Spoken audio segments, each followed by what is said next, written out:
Esdras, chapitre 4. Les ennemis de Juda et de Benjamin apprirent que les fils de la captivité bâtissaient un temple à l'Éternel, le Dieu d'Israël.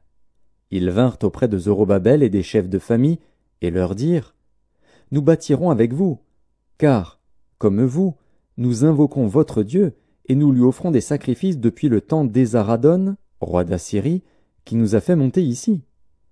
Mais Zorobabel, Josué, et les autres chefs des familles d'Israël leur répondirent : Ce n'est pas à vous et à nous de bâtir la maison de notre Dieu.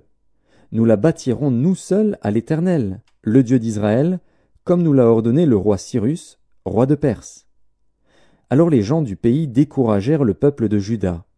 Ils l'intimidèrent pour l'empêcher de bâtir, et ils gagnèrent à prix d'argent des conseillers pour faire échouer son entreprise.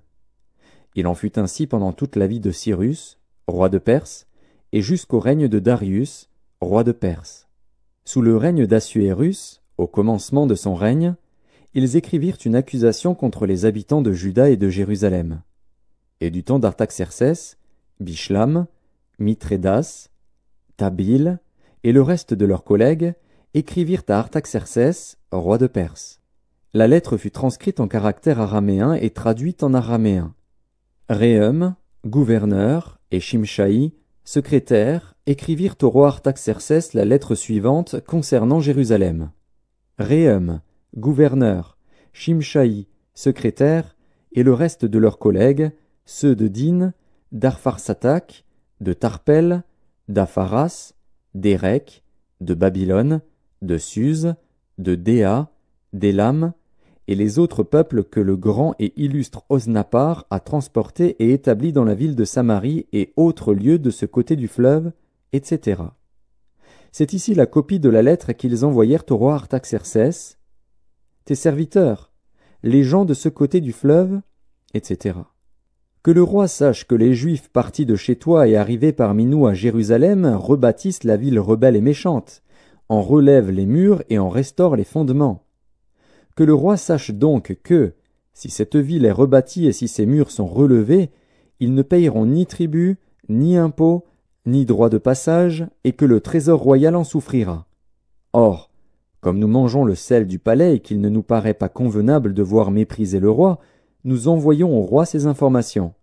Qu'on fasse des recherches dans le livre des mémoires de tes pères, et tu trouveras et verras dans le livre des mémoires que cette ville est une ville rebelle, funeste au roi et aux provinces, et qu'on s'y est livré à la révolte dès les temps anciens. C'est pourquoi cette ville a été détruite. Nous faisons savoir au roi que, si cette ville est rebâtie et si ses murs sont relevés, par cela même tu n'auras plus de possession de ce côté du fleuve. Réponse envoyée par le roi à Réhum, gouverneur, à Shimshaï, secrétaire, et au reste de leurs collègues, demeurant à Samarie et autres lieux de l'autre côté du fleuve. Salut, etc. La lettre que vous nous avez envoyée a été lue exactement devant moi. J'ai donné ordre de faire des recherches, et l'on a trouvé que dès les temps anciens cette ville s'est soulevée contre les rois, et qu'on s'y est livré à la sédition et à la révolte. Il y eut à Jérusalem des rois puissants, maîtres de tout le pays de l'autre côté du fleuve, et auxquels on payait tribut, impôts et droits de passage.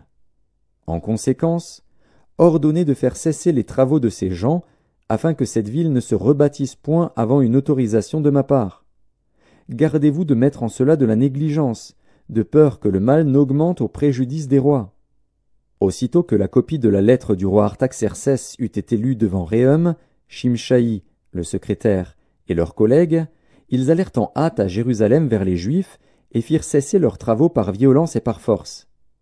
Alors s'arrêta l'ouvrage de la maison de Dieu à Jérusalem, et il fut interrompu jusqu'à la seconde année du règne de Darius, roi de Perse.